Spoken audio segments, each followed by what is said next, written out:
Chers compatriotes, chers fidèles abonnés de notre émission AK 243, Mbote Nabino, merci encore une fois de nous recevoir chez vous. Aujourd'hui, comme nous le faisons chaque fois, nous allons tenter de commenter l'actualité à Mboranabiso et pour cela, nous avons 3 points que nous verrons pour vous.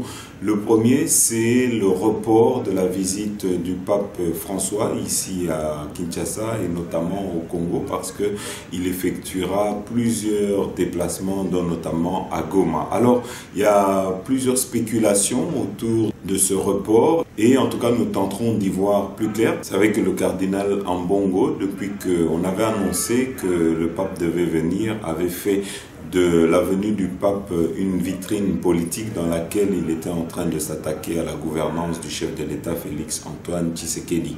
Mais nous essaierons de voir tout ça avec vous parce que Nengeto Sakabino et Nengeto conseiller à l'Église catholique, c'est qu'ils doivent être là pour être au milieu du village et plutôt pour accompagner, pour essayer de trouver des solutions à la souffrance que connaît notre population que plutôt de s'ériger en opposants ou en des personnes qui ne font que critiquer là où nous attendons d'eux des solutions, là où nous attendons d'eux un certain accompagnement. En deuxième point, nous reviendrons sur les propos du roi Philippe qui a prononcé des regrets. Encore une nouvelle fois, il a renouvelé des regrets par rapport aux agissements de la Belgique à l'époque coloniale et nous essayerons de voir pourquoi aujourd'hui ces regrets sont importants. Pourquoi est-ce qu'aujourd'hui nous n'avons plus vraiment besoin de nous appesantir sur le passé. Je crois que le peuple congolais doit se délivrer de son passé et ne doit pas garder rancune mais doit aujourd'hui regarder vers l'avenir parce que nous avons besoin de partenaires, d'alliés forts qui peuvent nous soutenir et vous savez qu'à l'international, la voix de la Belgique pèse, la voix de la Belgique compte et donc nous avons besoin d'être en bon terme avec des alliés et non pas chercher à remuer le couteau sur un passé que beaucoup de Congolais en tout cas n'ont pas connu parce qu'aujourd'hui c'est des méfaits qui remontent à une époque qui est déjà révolue, à une époque passée. En troisième point, et ça sera notre dernier point, nous reviendrons sur la guerre à l'Est Mboranabiso. Nengeto Sakabino, aujourd'hui, nous savons que l'objectif du Rwanda, c'est d'occuper d'autres terres, c'est d'occuper d'autres territoires. Ça sera pour nous l'occasion, encore une fois, de vous remettre une vidéo d'un général rwandais qui expliquait qu'il faut que Bassa la guerre n'a pas pays Misusu, il faut qu'ils aillent chez nous notamment pour mener des guerres et pour essayer d'avoir des terres. En tout cas, vous devez savoir qu'il y a une résurgence des attaques du M23 sur le sol congolais. Ici, nous avons toutes les preuves qui sont documentées que c'est l'armée rwandaise qui se cache derrière le M23 pour attaquer le Congo. La bonne nouvelle, c'est que sur le terrain, les combats font état de la fuite et de la débandade de cette armée rwandaise qui est traquée par nos FARDC. Ici, nous appartient à nous, peuple congolais.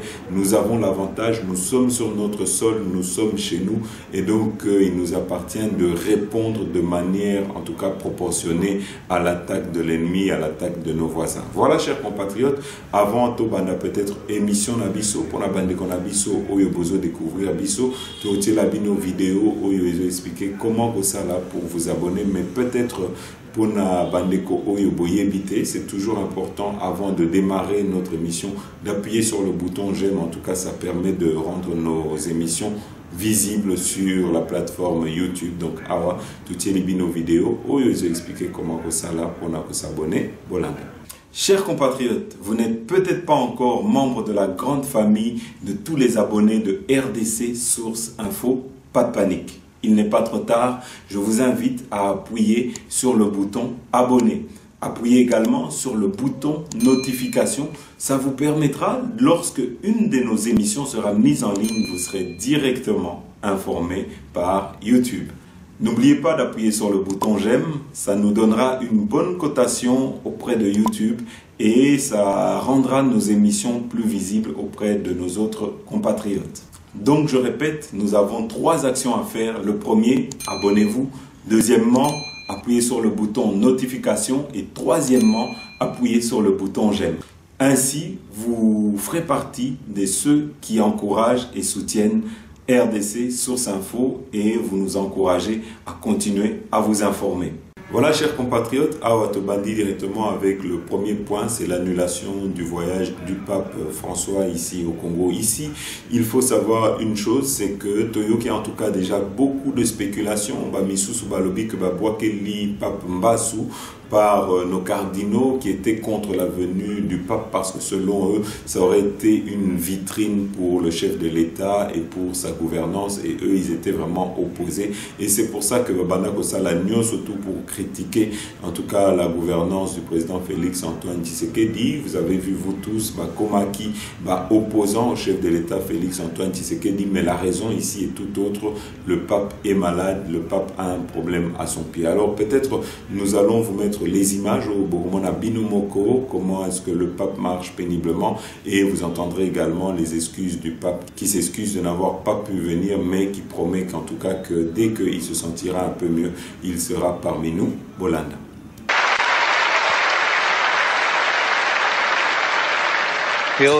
Maintenant, je voudrais m'adresser aux populations et aux autorités de la République du Congo et du Sud-Soudan, très chers, avec grande douleur à cause de mes problèmes aux genoux. Je dois reporter ma visite chez vous, cette visite qui était prévue début juillet. Je ressens vraiment un grand regret pour être obligé de reporter ce voyage auquel je tiens particulièrement. Je vous demande pardon pour cela. Prions ensemble pour que, avec l'aide de Dieu et des médecins, je puisse venir chez vous assez rapidement. Gardons espoir. Aujourd'hui, voilà, chers compatriotes, vous devez savoir également qu'il y avait eu en tout cas un communiqué de l'annonce apostolique et également de Monseigneur Nchole qui annonçait le report de la venue du pape. Alors, Awad Otielabino Malobana Bango, Bolanda. Communiqué du Saint-Siège sur le report du voyage apostolique du pape en République démocratique du Congo. Acceptant la demande de ces médecins, et afin de ne pas compromettre les résultats des thérapies du genou encore en cours, le Saint-Père, à son grand regret, est contraint de reporter son voyage apostolique en République démocratique du Congo et au Soudan du Sud, prévu du 2 au 7 juillet, à une date ultérieure qui reste à définir. Je vous remercie. Bonjour à tous. Comme vous le savez, acceptant la demande de ces médecins et afin de ne pas compromettre le résultat de thérapie du genou encore en cours, le Saint-Père, à son grand regret, a décidé de reporter, était contraint de reporter son voyage en RD Congo et au Sud-Soudan, à une date ultérieure qui reste encore à définir. La raison est seulement médicale, le voyage est reporté, pas annulé. La raison pour laquelle le pape vient reste toujours valide et nous engage encore plus. Il vient comme pèlerin de paix, comme pèlerin de réconciliation. Et alors nous, comme quand le père de famille reporte son voyage pour des raisons de santé, nous qui sommes ses enfants, nous nous engageons à préparer encore mieux notre cœur et à vivre déjà son message qui est un message d'amour, de réconciliation. Et un grand merci à tous ceux qui sont en train de travailler. Nous devons encore continuer et apprendre aussi de ce que le pape nous montre, à accepter ce que la vie parfois nous demande. Il y a toujours un message de Dieu, nous devons l'accepter et vivre dans la paix pour être capable d'être personnes réconciliées et fraternelles. Merci et salutations à tous.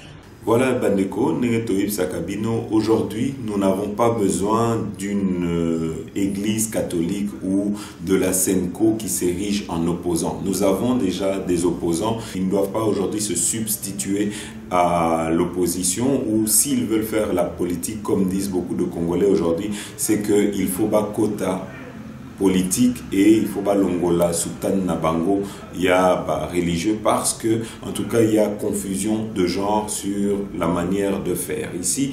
Tozoloba, et nous ne cessons de le dire, de conseiller nos cardinaux, c'est qu'ils doivent tout faire pour accompagner le régime en place. Ils doivent tout faire pour accompagner le chef de l'État. Ils ne sont pas là pour critiquer, ils ne sont pas là pour mener une opposition, mais ils sont là pour apporter des propositions concrètes qui vont aider à soulager notre population, qui vont nous aider en tout cas pour le développement de notre pays. C'est ainsi que nous dénonçons depuis un moment en tout cas les attaques de l'Église catholique qui sont contre la gratuité de l'enseignement, et donc ici nous leur suggérons en tout cas de regarder d'abord l'intérêt de la population, l'intérêt du peuple, que plutôt de regarder leurs intérêts là où ils allaient gagner avec le minerval qu'on payait dans les églises catholiques. Ici, ils doivent soutenir en tout cas le social du Congolais dont est en train de lutter le chef de l'État Félix Antoine Tshisekedi, et nous attendons en tout cas de leur part un appui, un soutien au régime en place, parce que le régime en place n'est pas ennemi à l'Église catholique. Nous devons plutôt travailler main dans la main. Vous savez que beaucoup de gens qui sont ministres ou qui sont conseillers sont membres de l'Église catholique, et nous devons plutôt, quand nos enfants ont besoin d'aide, ont besoin de soutien, quand les enfants de cette Église catholique ont besoin d'accompagnement, d'être plutôt accompagnés que plutôt d'être critiqués en permanence. En tout cas, ça n'aide pas pour permettre l'excellence dans notre pays. Voilà ici, Oyo et Talaki arrivé à Pape François, alors Toleki directement, na deuxième point d'Abisso, ils a venu na séjour, il y a Roi Philippe Awa na Congo. Ici, en tout cas, son séjour se termine ce dimanche. Mais ce qu'il faut savoir, c'est que le Roi Philippe, il y a peu de gens qui ont pu analyser qu'il a fait un clin d'œil aux propos et aux paroles qu'avait tenu notre ancien Premier ministre, à savoir M. Patrice Emery Lumumba. Ici, vous devez savoir qu'il a repris presque quasiment mot pour mot les paroles que l'ancien Premier ministre Patrice Emery Lumumba avait tenues. Aujourd'hui, quand le roi Philippe les a tenues, en tout cas, ça légitime ses paroles et ça permet en tout cas de nettoyer cet affront qu'il avait en tout cas condamné à mort. Alors ici, vous savez que le président Félix Antoine Tshisekedi a tenu des propos dans lesquels il a demandé que nous ne puissions pas nous appesantir sur le passé, mais que nous puissions regarder le futur, nous puissions travailler pour notre avenir et notre partenariat commun avec la Belgique. Je crois que cette stratégie est une bonne stratégie. Dans quel sens? C'est que aujourd'hui, vous devez savoir qu'à l'international, la voix de la Belgique compte, et nous devons, plutôt que de remuer ce passé que beaucoup d'entre nous n'ont pas connu ou ne connaîtront jamais, nous devons plutôt regarder vers l'avenir. Nous devons plutôt essayer de construire une relation saine basée sur un nouveau partenariat avec la Belgique, avec qui nous avons un passé commun. Aujourd'hui, c'est vrai que ce passé est douloureux, mais nous ne devons pas oublier que les démarches qu'avait entrepris le roi Philippe, ce sont des démarches personnelles. C'est le roi Philippe qui a vu que la Belgique avait en son temps mal agi, s'était mal comporté et avait commis un génocide ici au Congo. Et c'est ce même roi qui a décidé en tout cas d'émettre des regrets vis-à-vis du Congo, et nous devons accepter ces regrets. Nous ne devons pas devenir prisonniers d'un passé que nous n'avons pas connu. Nous ne devons pas nous enfermer dans un passé avec une certaine rancune. Nous devons maintenant en tout cas apprendre à pardonner et regarder vers l'avenir, regarder vers notre futur, et nous devons en tout cas reconstruire sur des nouvelles bases comme le chef de l'État Félix Antoine Tshisekedi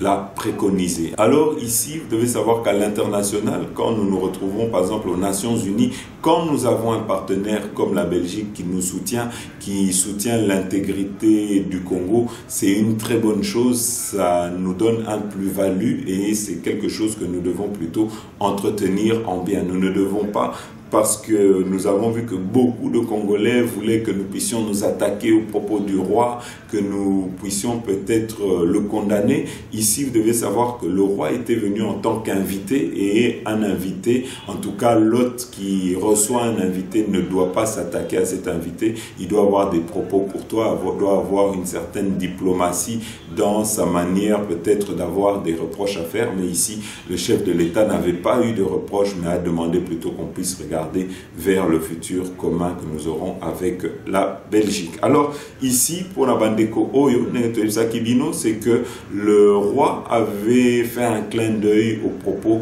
de Patrice Emery Lumumba, et donc nous allons vous mettre ici les deux interventions, comme ça vous allez voir vous-même qu'il y a similitude, et surtout que le roi a utilisé le racisme dans ses propos, a utilisé les propos qui hier fâchaient, mais qu'aujourd'hui en tout cas le roi a légitimé. Et donc Awa Tielibino Maloba, il y a roi, et puis Oyo, il y a Patrice Emery Lumumba, de heureuse mémoire pour l'année. L'actuel roi des Belges a officiellement exprimé ses regrets pour les blessures infligées aux populations de ce qui était alors le Congo belge. Le roi Philippe a adressé une lettre au président congolais Félix Tshisekedi à l'occasion du 60e anniversaire de l'indépendance de la RDC.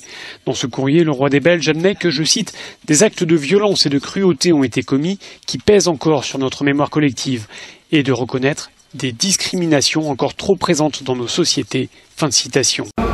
62 ans. Le Congo et la Belgique ont tourné une page essentielle de leur histoire commune. Depuis, votre pays a pris sa place, pleine et entière, dans le Conseil des Nations. Aujourd'hui, vous souhaitez écrire un nouveau chapitre dans nos relations et regarder vers l'avenir, encouragé par la formidable jeunesse du peuple congolais qui ne demande qu'à valoriser ses talents. Écrivons ce nouveau chapitre ensemble, sans oublier pleinement, afin de transmettre à la nouvelle génération une mémoire réfléchie et pacifique de notre histoire commune. Bien que de nombreux Belges se soient investis sincèrement, aimant profondément le Congo et ses habitants, le régime colonial, comme tel, était basé sur l'exploitation et la domination. Ce régime était celui d'une relation inégale, en soi injustifiable, marquée par le paternalisme, les discriminations et le racisme.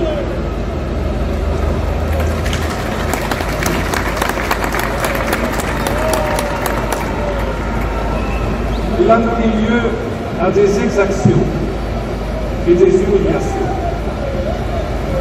À l'occasion de mon premier voyage au Congo, ici même, face au peuple congolais et à ceux qui aujourd'hui encore en souffrent, je désire réaffirmer mes plus profonds regrets pour ces blessures du passé.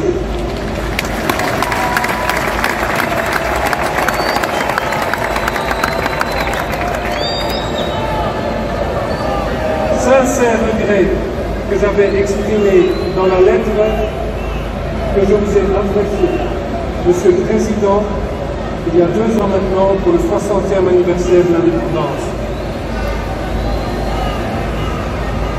Monsieur le Président, vous et moi sommes trop jeunes pour avoir vécu le Congo d'avant son indépendance. Car cette indépendance du Congo, si elle est proclamée aujourd'hui dans l'attente avec la Belgique, pays ami avec qui nous traitons d'égal à égal, ni les Congolais digne de ce nom ne pourra jamais oublier cependant que c'est par la lutte qu'elle a été conquise.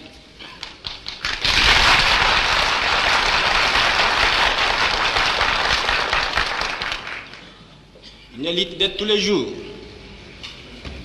une lutte ardente et idéaliste, une lutte dans laquelle nous n'avons mélangé ni nos forces, ni nos privations, ni nos souffrances, ni notre sang. Cette lutte qui fit des larmes, des feux et des sang, nous en sommes fiers jusqu'au plus profond de nous-mêmes, car ce fut une lutte noble et juste, une lutte indispensable pour mettre fin à l'humiliant esclavage qui nous était imposé par la force. Ce qui fut notre sort à 80 ans du régime colonialiste. Nos blessures sont trop fraîches et trop douloureuses encore pour que nous puissions les chasser de notre mémoire. Quand nous avons connu le travail harassant, exigé en échange des salaires qui ne nous permettaient ni de manger à notre faim, ni de nous vêtir ou nous loger décemment, ni d'élever nos enfants comme des êtres chers. Nous avons connu les ironies, les insultes, les coups que nous devions subir matin, midi et soir, parce que nous étions des nègres. Qui oubliera qu'à un noir, on disait tu, non certes comme à un ami, mais parce que les voeux honorables étaient réservés aux seuls blancs. Nous avons connu que nos terres furent spoliées au nom des textes prétendument légaux qui ne faisaient que reconnaître les droits du plus fort. Nous avons connu que la loi n'était jamais la même, selon qu'il s'agissait d'un blanc ou d'un noir, accommodante pour les uns, cruelle et inhumaine pour les autres. Nous avons connu les souffrances atroces des relégués pour opinion politique ou croyances religieuses. Exilés dans leur propre patrie, leur sort était vraiment pire que la mort elle-même. Nous avons connu qu'il y avait dans les villes des maisons magnifiques pour les blancs et des paillotes croulantes pour les noirs. Que les noirs n'étaient admis dans les cinémas, ni dans les restaurants, ni dans les magasins européens. Que les noirs voyageaient à même la coque de péniche, au pied du blanc dans sa cabine de luxe. Qui oubliera enfin les fusillades où périrent tant de nos frères. Les cachons furent brutalement jetés, ceux qui ne voulaient plus se soumettre au régime d'injustice, d'oppression et d'exploitation.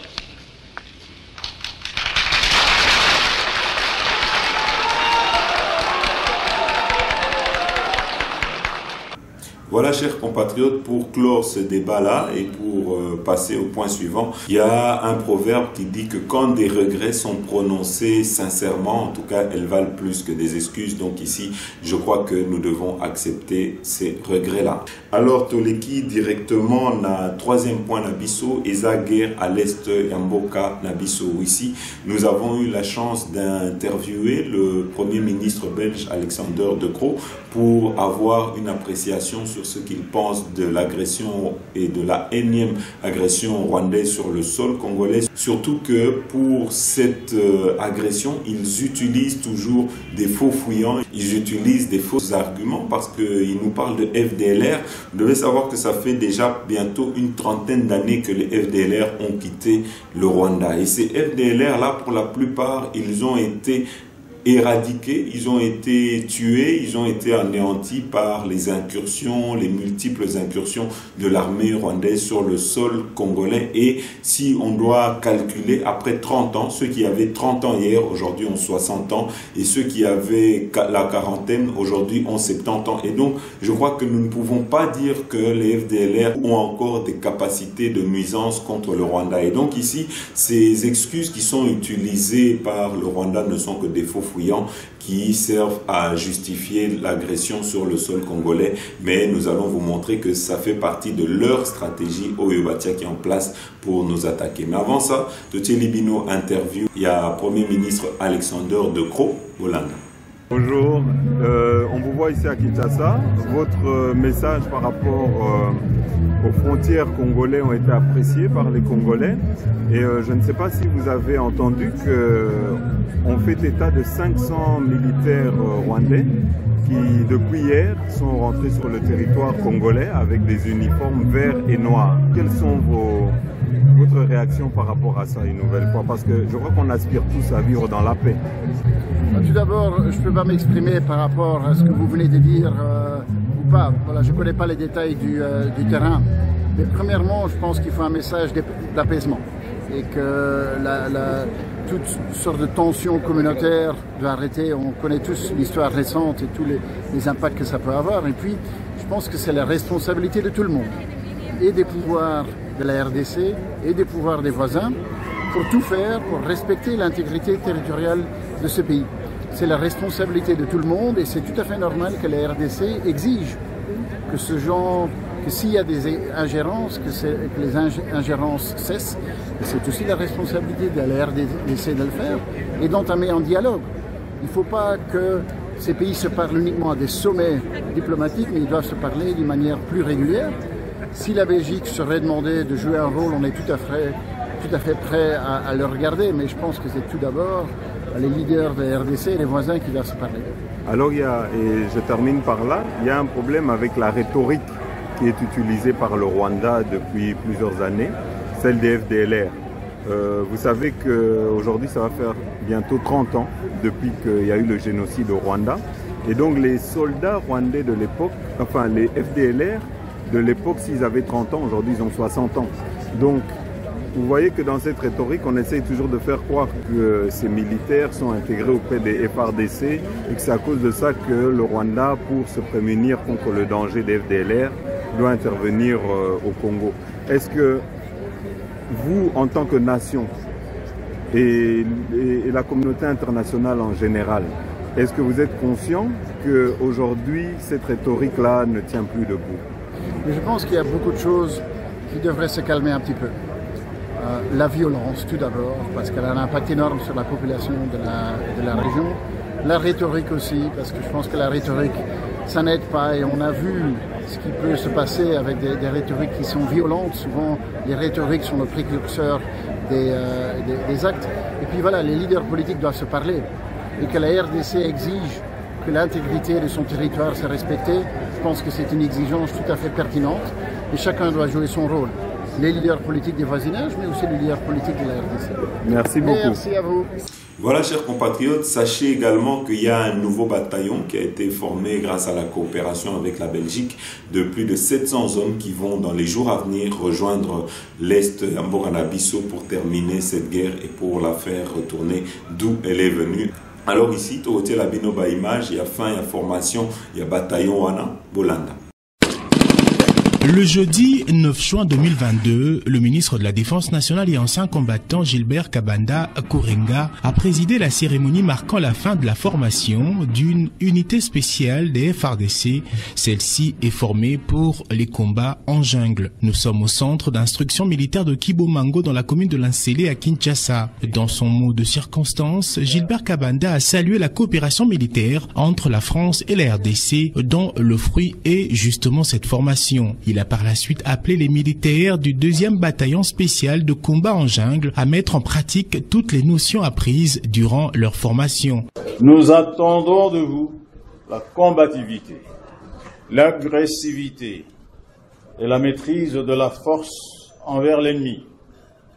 Selon le général français Xavier Mabin, commandant des éléments français au Gabon, ce 2e bataillon a été spécialement formé dans le combat d'infanterie, du tir de combat, du sauvetage au combat et de la lutte contre les engins explosifs. Au terme d'une durée exceptionnelle de 3 mois, ces militaires ont été formés par les éléments français du Gabon, les instructeurs congolais des FARDC ainsi que le 3e régiment des parachutistes d'infanterie marine venus spécialement de France. 3 temps forts ont marqué cet événement. D'abord la démonstration des exercices du combat corps à corps, tir des différentes armes et le sauvetage au combat par les militaires du 10 bataillon. Ensuite, le ministre de la Défense a remis le fanion de commandement du bataillon au commandant de cette unité par l'entremise du chef d'état-major général des FARDC, représenté par son adjoint en charge des opérations et renseignements et du chef de l'état-major de la force terrestre. Enthousiasmés et visiblement fiers d'intégrer les forces armées de la République démocratique du Congo, les recrues ont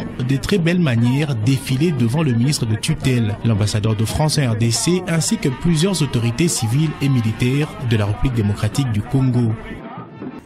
Voilà, chers compatriotes, ici c'est l'occasion pour nous de vous remettre les paroles de ce général rwandais qui expliquait le pourquoi ils doivent aller en tout cas combattre chez nous, c'est qu'ils ont un problème d'espace.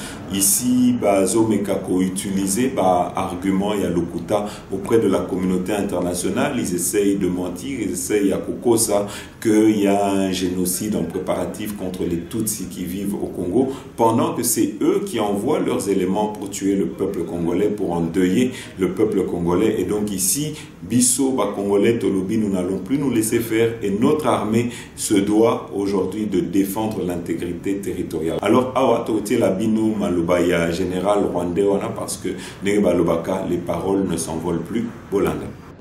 Chacun doit connaître son rôle car nous sommes tous concernés par la sécurité.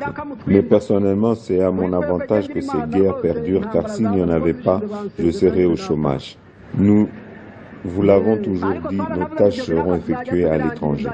Le Rwanda est un petit pays, nous ne devrions pas y mettre des bombes. Chez ceux-là qui ont des grands pays, nos problèmes se régleront là-bas. Et si vous voulez que nous commencions au Mont Kigali, Rebero, Jali, ça serait comme se battre dans votre propre salon. Les enfants et les femmes pourraient souffrir. Votre télévision pourrait être endommagée. Priez pour votre armée pour qu'elle puisse accomplir ses tâches là-bas.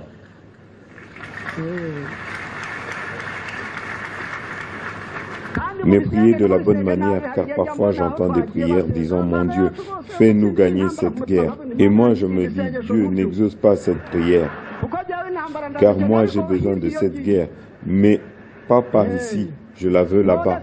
Même le général Mudakumura, avec ses 70 ans, se bat toujours. Comment moi, avec mes 50 ans, pourrais-je vouloir arrêter? Non, nous devons rester là-bas pour y régler nos problèmes, mais pas ici. D'ailleurs, c'est plus facile aujourd'hui, nous avons Rwandair, nous n'avons plus à marcher. Avant, nous devions marcher 9 mois dans ce grand pays 80 fois plus grand que le nôtre pour pouvoir atteindre les frontières qu'il partage avec un autre pays. 9 mois. Mais maintenant, avec Rwandair, nous y descendons pour terminer notre travail et nous revenons en chantant victoire. C'est ça la force de notre pays. C'est cette chance que notre pays nous donne pour que votre sécurité soit assurée. Veuillez ne pas vous laisser distraire inutilement. Pour ces gens-là, ce qu'il reste comme lutte, c'est la bataille des réseaux sociaux, YouTube. Voilà, chers compatriotes, ici, nous allons vous mettre le point de presse du porte-parole de FARDC. Lors de ce point de presse, il a permis en tout cas de montrer, grâce aux images de drones, qu'il y a bien la présence de l'armée rwandaise sur le sol congolais, au Monango, au Binomoko. Mais il était important peut-être pour nous de vous souligner que ce dimanche à Bunagana, les M23 qui étaient, en tout cas, ont été délogés. Ils sont en débandade et nos vaillants FARDC ont pu reprendre le contrôle de Bunagana. En tout cas, voilà où est la situation sur le terrain. Alors, Totielibino Malobaya, porte-parole et armée, Bolanda. Les forces armées de la République démocratique du Congo informent l'opinion nationale et internationale que depuis 16h15 de ce vendredi 10 juin 2022, l'armée rwandaise a tiré une dizaine de bombes sur les territoires de la République démocratique du Congo. Ces bombes, tirées par un canon à longue portée à plus de 22 km, à partir du territoire rwandais, ont explosé à Biruma et à Kabaya, localités situées dans le groupement de Kisigari, chefferie de Boucha, en territoire de Rutshuru, respectivement à 5 km et demi et à 1 km et demi à l'est de Rumangabo. Pour les bombes de Kibaya, tombées plus précisément dans l'enceinte de l'Institut Saint-Gilbert, les bilans encore provisoires est de 2 enfants de sexe masculin tués. Il s'agit de Ishaka Mapenzi, âgé de 7 ans, et de Jérémy Nziuvira, âgé de 6 ans. Un autre garçon, dont l'identité n'est pas encore précisée, a été blessé et est admis dans un centre hospitalier de la place.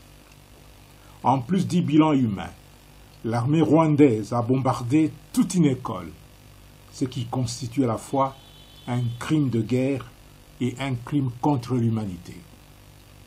Rappelons que c'est à Biruma où 2 militaires des forces de défense du Rwanda, RDF, ont été dernièrement capturés le 28 mai 2022 par les forces de défense et de sécurité avec l'appui de la population qui résiste à l'agression de notre pays par le Rwanda. Pour non seulement justifier ces bombardements destinés à punir la population qui avait aidé à capturer les militaires des forces spéciales rwandaises, mais aussi flouer et tromper la communauté internationale sur ses intentions belliqueuses, le Rwanda a publié le communiqué selon lequel les FARDC auraient tiré des bombes sur le territoire rwandais. Même stratagème est utilisé pour justifier les dernières attaques de Rumangabo et de Kibumba. Habitué à sacrifier ses propres populations, le Rwanda, pour se victimiser et trouver les mobiles pour agresser la RDC, n'a jamais hésité de bombarder son propre territoire pour ensuite tirer des bombes sur le sol congolais. En plus, pour confirmer le soutien de l'armée rwandaise au M23, nous sommes en possession des images de drones attestant l'occupation de Tchanzu et de Runyonyi par les forces de défense du Rwanda RDF. Les forces armées de la République démocratique du Congo, avec l'appui de la MONUSCO, ne sont pas restées les bras croisés face à la cruauté des occupants. Elles continuent à riposter et à se défendre pour sauvegarder l'intégrité du territoire national et protéger les populations congolaises jusqu'au sacrifice suprême. Les forces armées de la République démocratique du Congo exhortent la population de maintenir la vigilance totale et de dénoncer toute présence suspecte. Voilà, chers compatriotes, le Congo nous appartient. Le sol congolais est un héritage que nous avons eu de nos ancêtres. Nul ne peut aujourd'hui chercher, parce qu'ils ont des problèmes de territoire, à conquérir nos terres ou à récupérer nos terres ou à nous confisquer nos terres qui sont un héritage ancestral. Et nous devons, avec notre armée qui aujourd'hui, vous devez savoir que cette armée, le chef de l'État Félix Antoine Tshisekedi l'a dotée de moyens matériels pour s'attaquer à nos ennemis. Donc nous sommes derrière nos FARDC et nous continuons à encourager les efforts de nos FARDC sur le terrain. Voilà, chers compatriotes, avant de terminer peut-être notre émission, Totier Labino Baimage, il y a Kitenge Mike, qui est le fils de Kitenge Yesu, qui avait tenu au travers de son association à accueillir le roi Philippe ici au Congo. Totier Labino Baimage, comme ça, Bomona, comment il s'était mobilisé. Bolanda.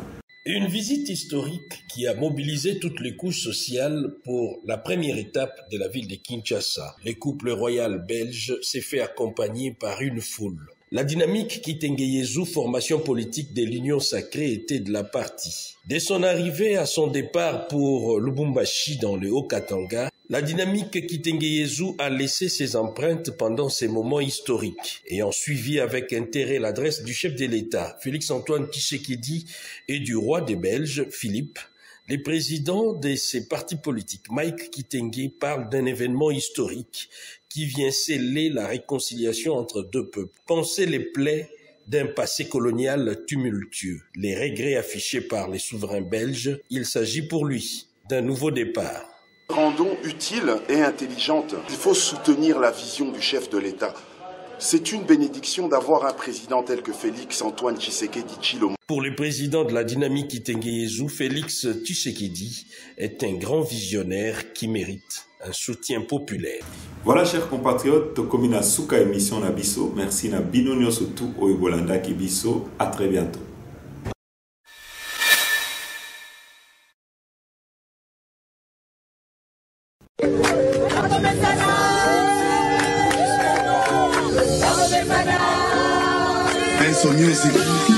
Oh mame, oh mame, oh mame, oh mame, oh mame, lele lele, oh mame, lele lele.